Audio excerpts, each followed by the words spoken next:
Yeah, Mr. Nitesh, Dr. Fattah has joined. Kindly move him to panelist. Sure, sir.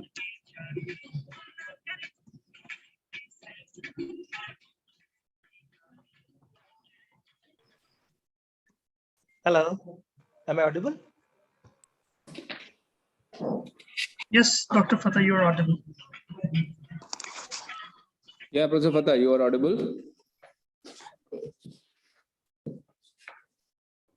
So very good afternoon to all of you. Now we are going to have a invited talk session. The speaker for the talk is Professor Shaikh Fattah, and the title of his talk is Humanitarian Technology Project Design Major Guidelines. Let me introduce Professor Fattah. Shaikh Fattah received PhD degree in ECE from Concordia University, Canada in 2008. He was a visiting postdoctoral fellow and later visiting research associate in Department of EE at Princeton University, New Jersey, USA. He received the BSc and MSc degrees from Bangladesh University of Engineering and Technology, BUET, Dhaka, Bangladesh, where he is currently serving as a professor in the Department of EE. He was a winner of Concordia University's 2009 Distinguished Doctoral Dissertation Prize in Engineering and Natural Sciences and was selected as one of the great grads of Concordia University in 2008-9. His research interests include area of biomedical engineering, signal processing, power and energy, biometric, multimedia communication, robotics, and artificial intelligence. Dr. Fattah is recipient of 2018 Region 10 Outstanding Volunteer Award for the first time from the Bangladesh. 2016 IEEE MGA Achievement Award, 2017 IEEE Art and Humanitarian Technology Activities HTA Outstanding Volunteer Award. For his leadership, Bangladesh section received 2016 IEEE Art and HTA Outstanding Activity Award. He was serving as Education Chair of IEEE Humanitarian Activity Committee HAC in 2018 to 2020. I request Professor Fattah to start his talk. Thank you for giving me the opportunity. So I know it's a different type of talk related to humanitarian technology, but we are working on this field apart from our regular research and other activities. So you can find interest, I'm sure, because we have been working from IEEE Humanitarian Activity Committee and now from Power and Energy Society Humanitarian Activity Committee. So I'm chairing that committee. So I know members, they have interest. So let me share my slides.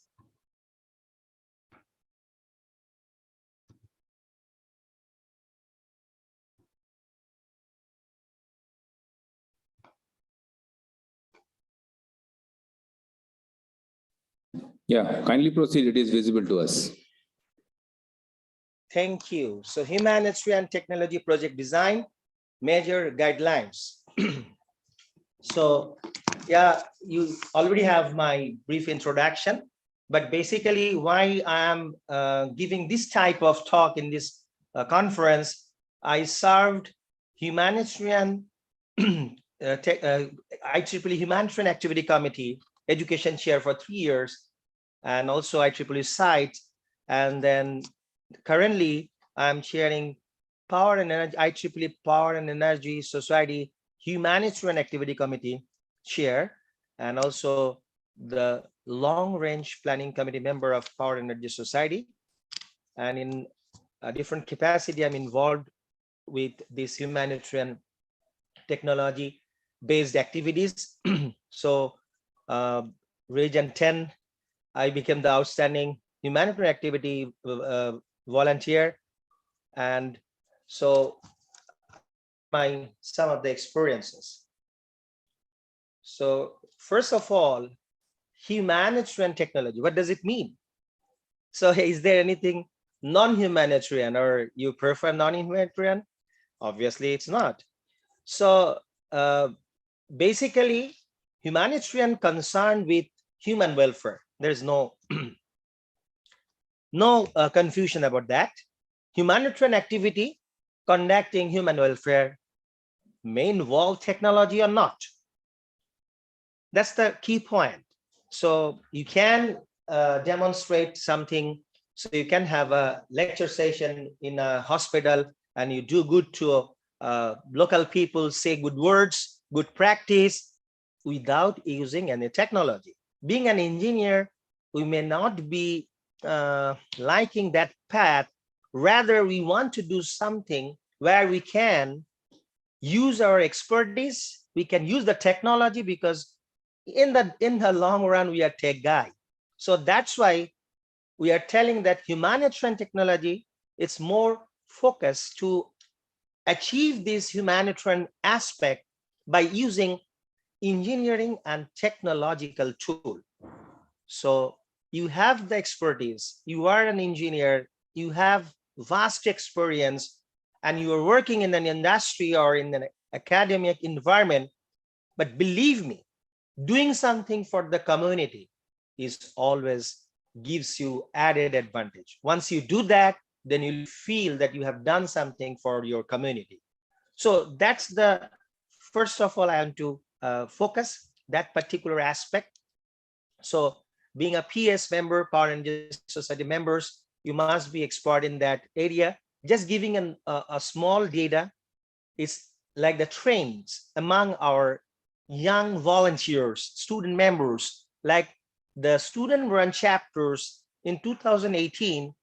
I'm just restricting Power and Energy Society. So in 2018, I mean, the student run chapters, they conducted so 83% activities. What does it mean? Like out of 100 student run chapters, we found that 83 student run chapters organized this type of event, at least one.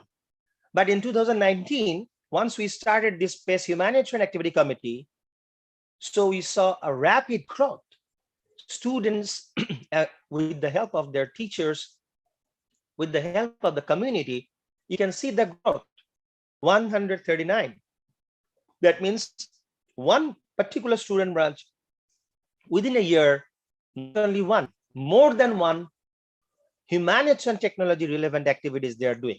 That's just giving an example. So you can realize that some of the enthusiastic student run chapters, they are actually conducting many activities. So now still many of us, we are confused actually what you are telling. What is a management technology project and what is not? For example, this irrigation project, all of us, we know that. So you can use your technology here. So as if many of you are actually pump or these solar panels or lifting water, wind. So these things are smart farming. You are involved with that.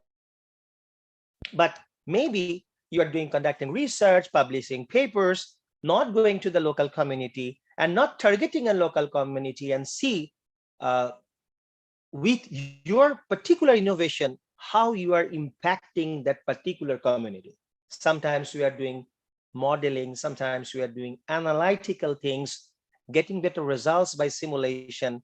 We are becoming very happy. We're publishing papers, but many a time we have to answer to the local community when we go there, so they may not understand what we are doing. So once we can bring this technological and advanced technological effort and do a real life work, then we can understand how our technology is helping the society.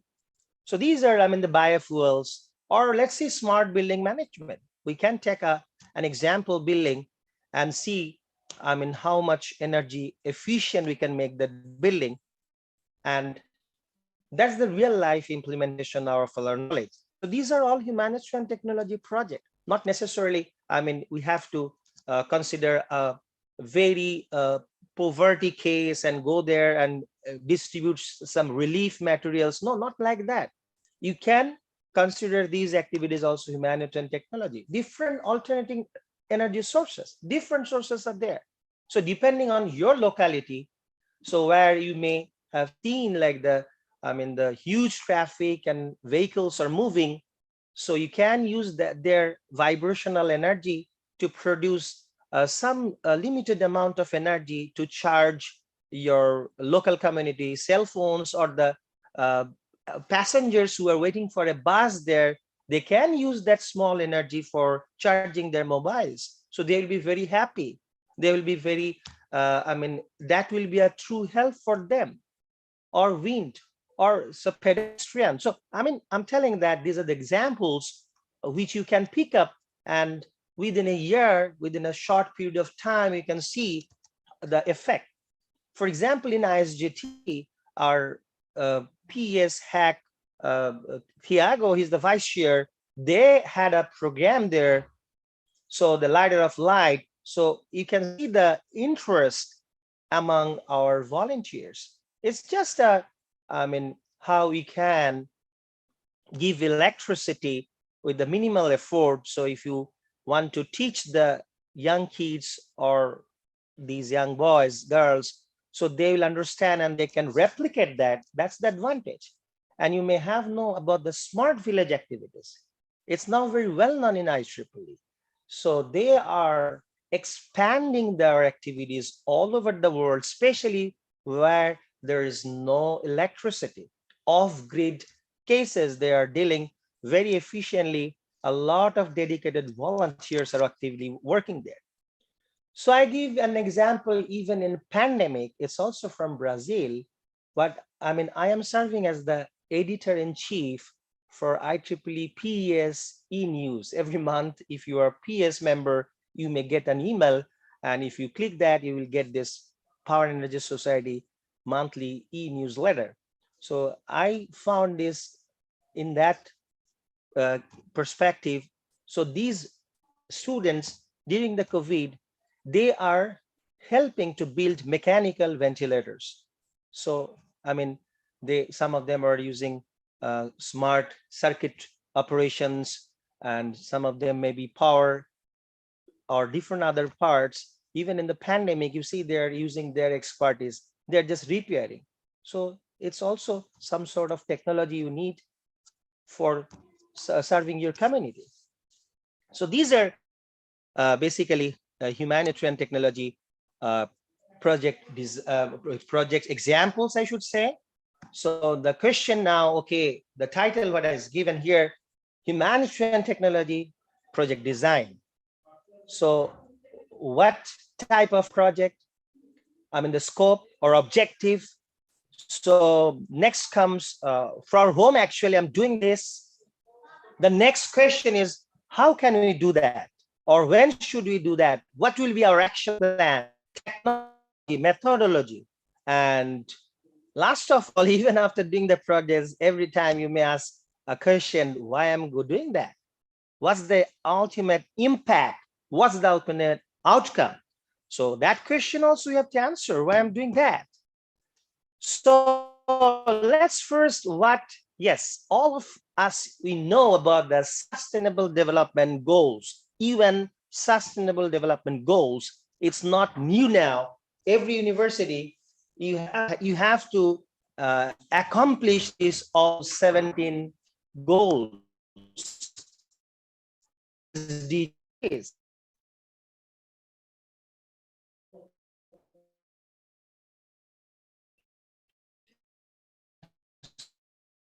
So for that Sustainable Development Goals, if you look is some scope or target. For example, you can tag the number 6, clean water. So sanitation, that you can connect.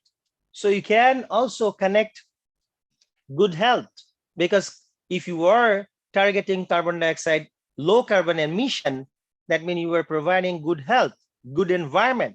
So sometimes from your one project, you can target multiple sustainable development goals. It's not like one goals. As I said, yes, for this power energy, we are very much close to ensure access to affordable, reliable, sustainable, and modern energy for all. So in Power and Energy Society, largest gathering, I should say, many of you have already participated. So it is calling, Power and Energy Society General Meeting. So this year it will be Colorado, Denver in May. In July. So during the PSGM, so we have already conducted a very fruitful panel on this sustainable energy. So also from Power and Energy Society Humanitarian Activity Committee, we will be organizing a half-day panel and other activities on this sustainable energy. It's not the green energy. It's not only the adaptive, or it's not, it has to be sustainable. The word sustainable, it's not an easy task. For example, you can see, I'll give an example, this example to many people. So yeah, solar panel is a very common renewables. So if your nearby villages, they have electricity, and if you don't have that electricity, so you'll be having trouble. Your villagers will be creating problems. So in that case, so you need electricity in your village. So you have that need. There's no doubt. So you have some cultivable lands. You have some cultivable lands in your village, but you need electricity for various perspectives. For example, for education, to maintain your health sector, because the vaccinations or hospital running, you need electricity, refrigerators running electricity. So there's a lot of things you must know about the electricity needs. In that case, if you just use your cultivable land for establishing these solar panels, the question will be whether it's a sustainable. Are you going to tell it a sustainable development? That's a big question. You are using the cultivable lands which were dedicated for you and your next generation. So if you read the definition of sustainable energy, it's clearly written that sustainable development meets the present needs without compromising future generations' ability to meet their needs. You can't destroy the facilities that are kept for your future generation. You can't do that. But that's the compromise. You have to understand. So I'm not telling it's wrong, but you have to think twice whether you have any other alternatives, whether you are killing the opportunities for your next generation. So that's why it's not any one-way answer. Every time you have to think carefully. So that's the first case I'm telling what actually you're targeting. What exactly you're targeting? The answer is very simple. With my humanitarian technology project, so I'm targeting some sustainable development goals. So these are UN sustainable development goals and targets and milestones. I'm not going to the details.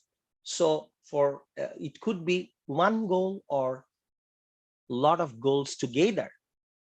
Next, actually for whom actually you are targeting this? So who are the stakeholders, the beneficiaries of your project? So whenever we are targeting, let's see, we'll be having this type of solar panel based small power generation, but we have to understand for whom actually we are doing, who is the stakeholders. And most important, they should be involved with your project from the very beginning. So in Seattle, I was in DHTC, Global Humanitarian Technology Conference, and there was a paper. So a group, they were investigating a very nice technology. So they built it, they developed it, and they want to deploy it. So for the first time during the deployment of the technology, they brought that technology to a community. The community was living in the hilly region. So they brought that technology to the hilly region. What happened to, so they had a survey, And once they have already built the facility, the community is rejecting that. Even that was very good proposal for them, but the community didn't accept that. So what's happening? Everything went in vain. He was working with me in Humanitarian Activity Committee, Educational Purpose Committee, IEEE. So he's from Japan, Soshino, my close friend. So they have invented a very nice toilet. So they call it sustainable toilet. I mean, this water recycling is there, so you don't have to even give extra water. So when he was in one of our talk in this region, so I was asking the participants, can you expect what's the cost of that 1 unit of toilet? Then, the prices are sometimes 80,000, 90,000 US dollar. 80,000, 90,000 US dollar. And the community which we are targeting, even if it is 80,000, 90,000 dollar you give free, they may not be comfortable with that type of toilet. So eventually, you don't need any power supply, you don't need any additional water for the cleaning, there is no smell, so it is affordable, a lot of advantages are there, so it's environmental friendly, everything. But important is that whether that particular community for whom you are bringing it, they will be feeling comfortable to using that toilet or not. So that's what I'm telling, like, whenever we are planning any technology for a particular community, so we have to be careful. From the very beginning, we need to involve the community. So we have to understand the need, community need. So what we call human-centered design. In that case, you will be designing separately and bringing the design for your community. That's not feasible. That's not advisable. Rather, you mix with the community, design something. So the stakeholders of that project who will be using the project in the long run, that should be in the middle. So along with them, you have to proceed. So you have to think about the possible solutions, discuss about the needs. And sometimes you couldn't imagine every community may have some strength. We are always thinking about their weaknesses. But if we closely monitor, then we'll understand the community may have some strength and we have to use that strength. So that's why you have to mix with the community. You have to follow the human-centered design. So community in the middle, and all your solutions will be evolving from the middle, evolving considering their needs, their requirement, their suggestions, their feedback. That's important.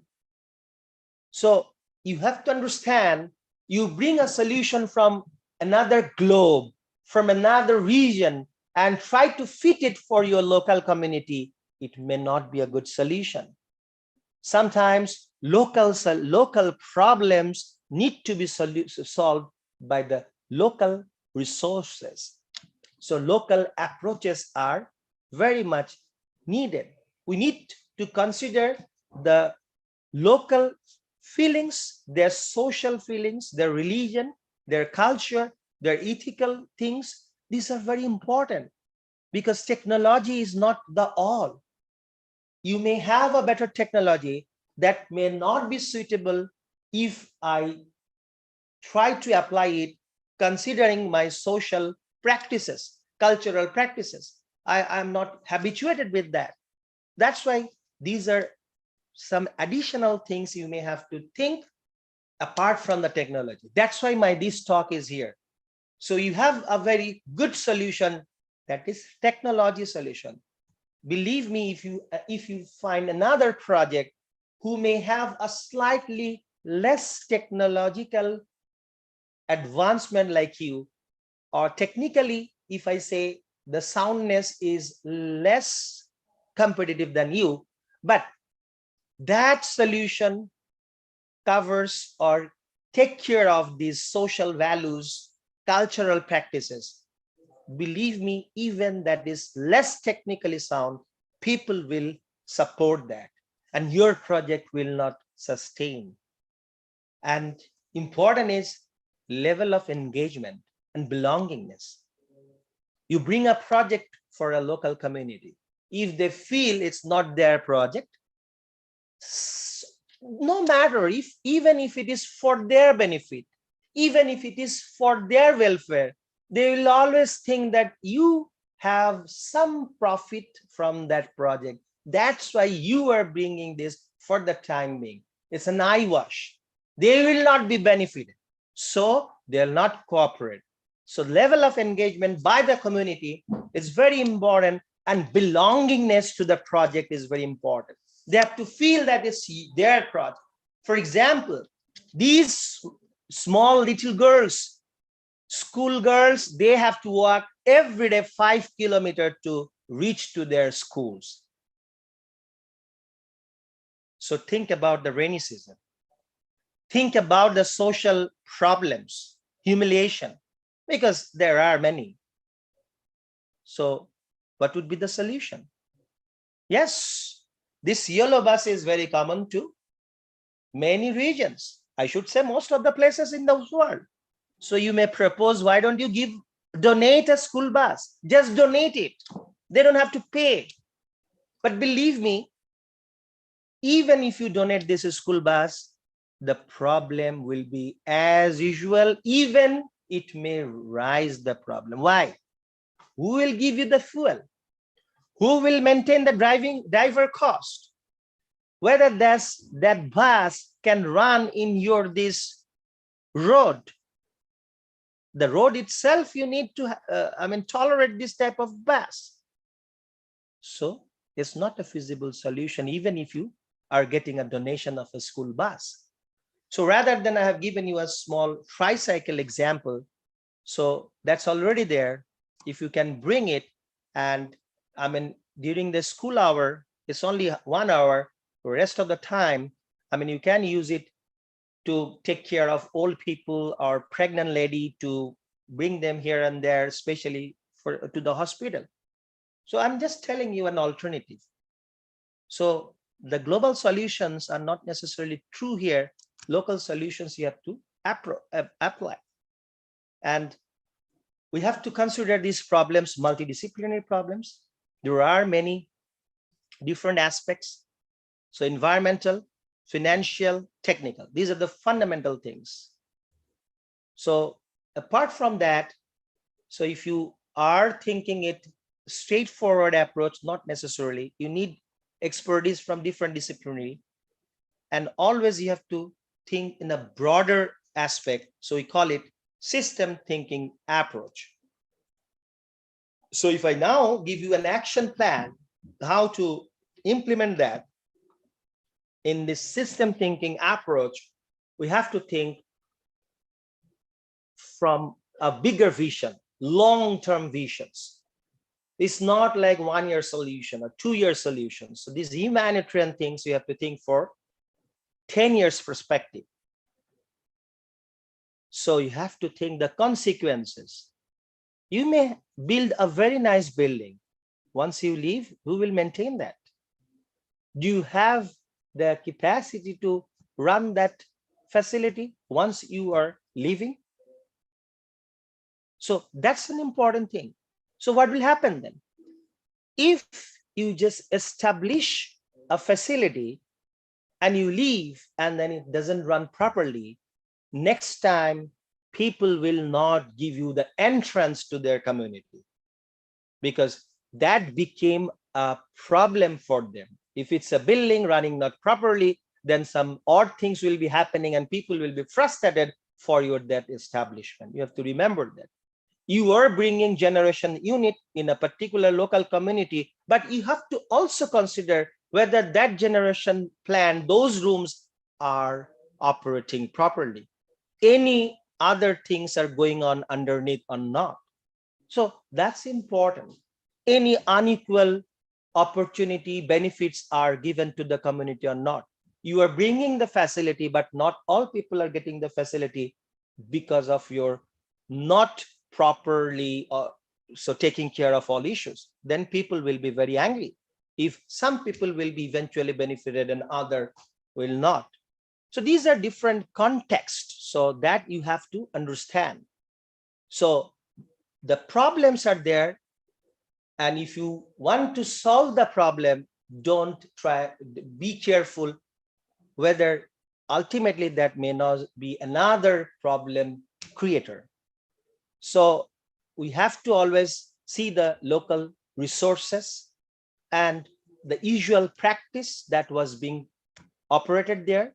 You can always see the existing rules and regulations and existing methodology, technology that will help to have a sustainable solutions. So you can see on the right side, this Georgia Tech.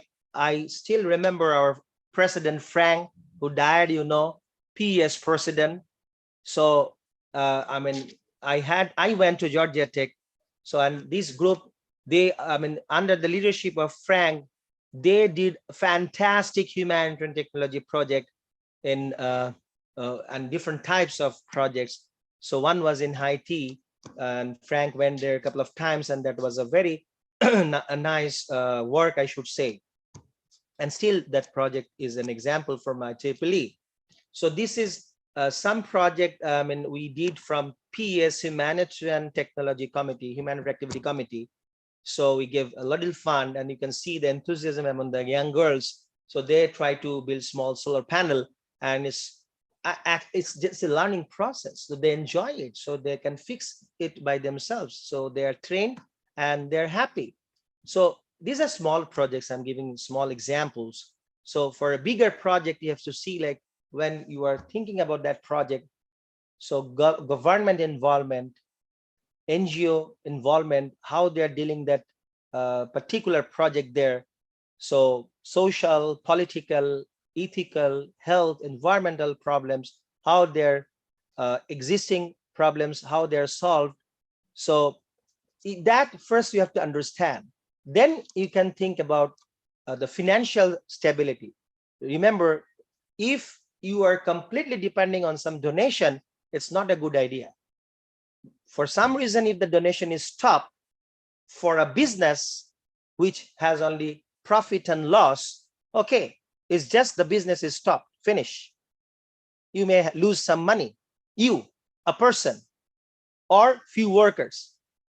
But in this humanitarian technology project, if for some reason the fund is not available, if it is stopped, believe me, it's not you and your worker. It's the question about thousands of local community people.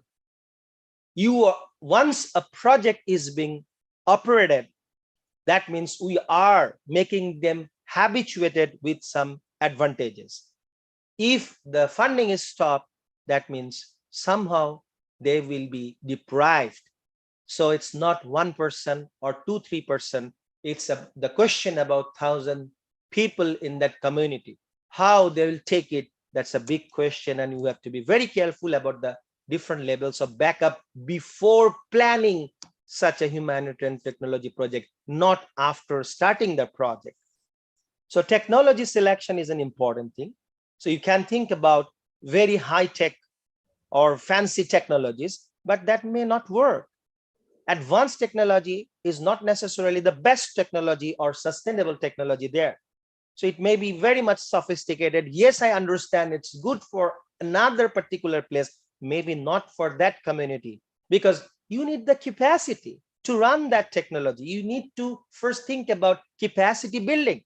Who will take care of that particular facility once you will be not there? So it's not like only the technology. So bringing technology is not the solution. Bringing technology sometimes is the starting of maintaining or running that technology. So that's why choice of technology, not only the cost or technology type, you have to also consider those other who will repair, how to maintain. So whether that technology will be running with the available resources or not. So a lot of questions need to be answered. So finally, yes, we know now the scope, we know our community, we have decided. So we also have an action plan we discussed so far. Finally, what's our outcome? The question, why should we do that?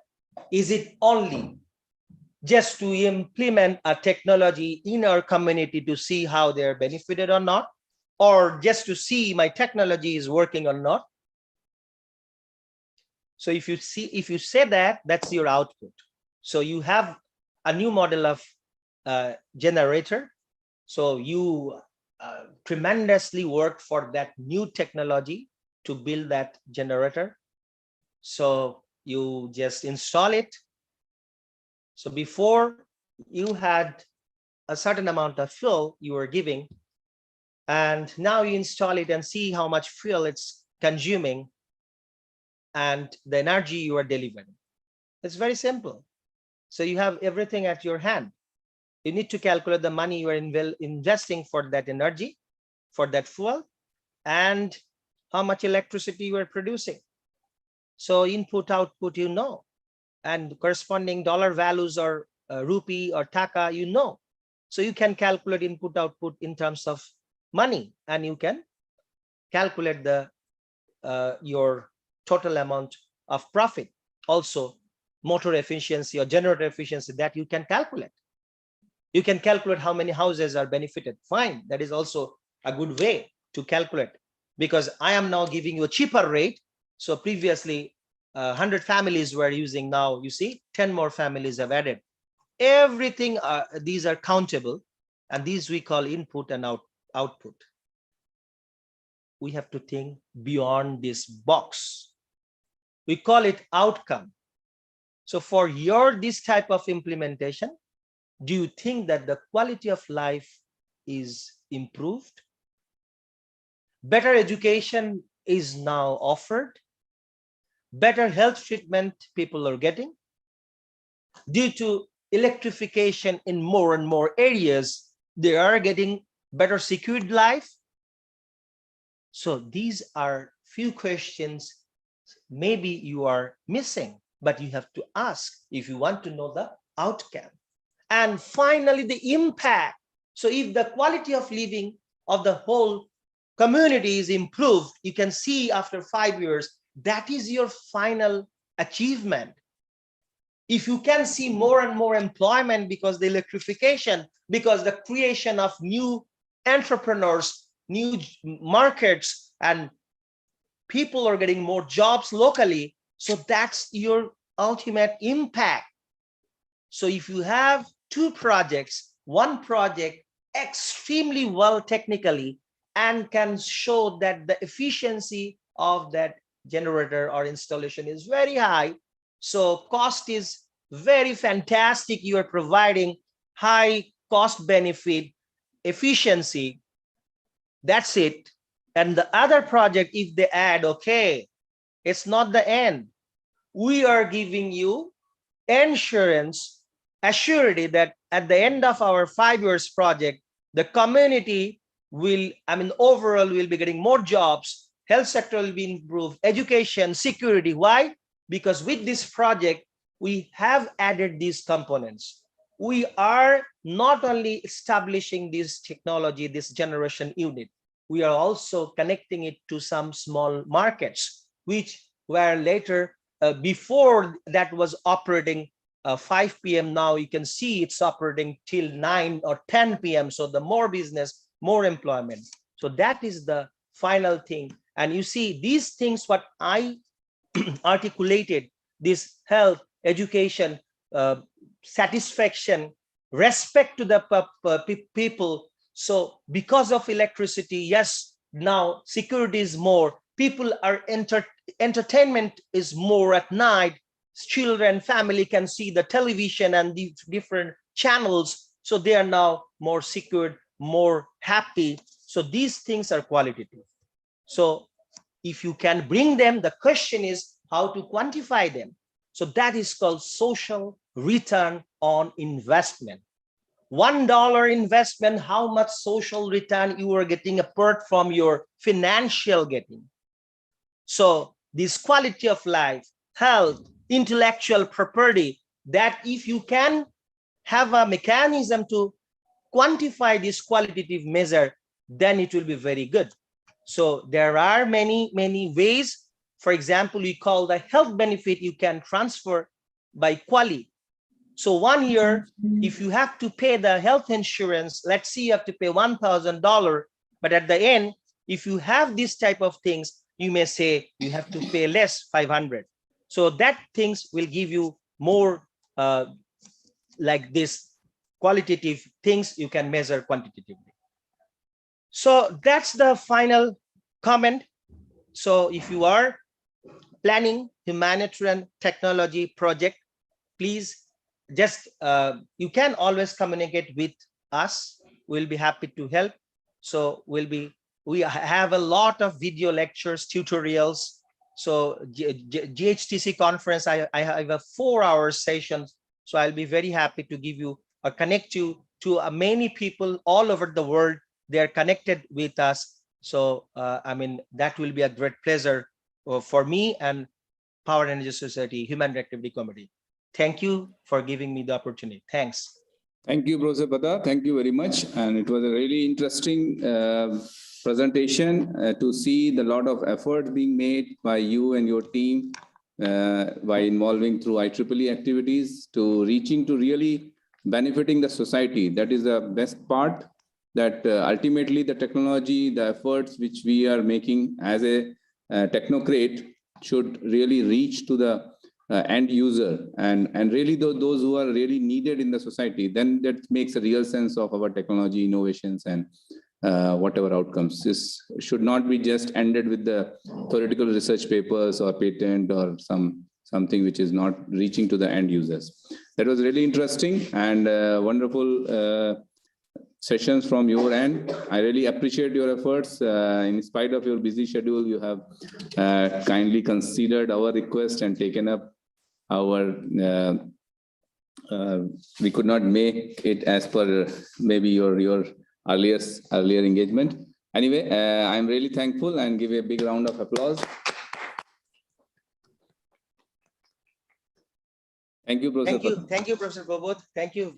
I am sure, like in future, I will be communicating you all. So yes. I'll be including you in our longer sessions. Thank you. And for a good news, tomorrow we will announce. So probably next version is coming to your place of ICPS. Yeah, it's our honor. Yeah. So I have seen like, yeah, we are now in a different conference venue. So our section chair and all other people are here. So right. We have it's a hybrid model conference going on. So yes, that will be a great honor for us. And I hope to see you all physically. Yes. So tomorrow, Professor Celia will be announcing and accepting it. Thank you. Thank you. Yeah, thank you very much. Bye. Namaskar. Thank you. Bye. Bye. Namaskar. Thank you. Okay, so talk session and next round of invited paper and technical contributory paper sessions will carry forward after 2 minutes break. We will start, 10 minutes break. We will start from 5:10. Thank you very much.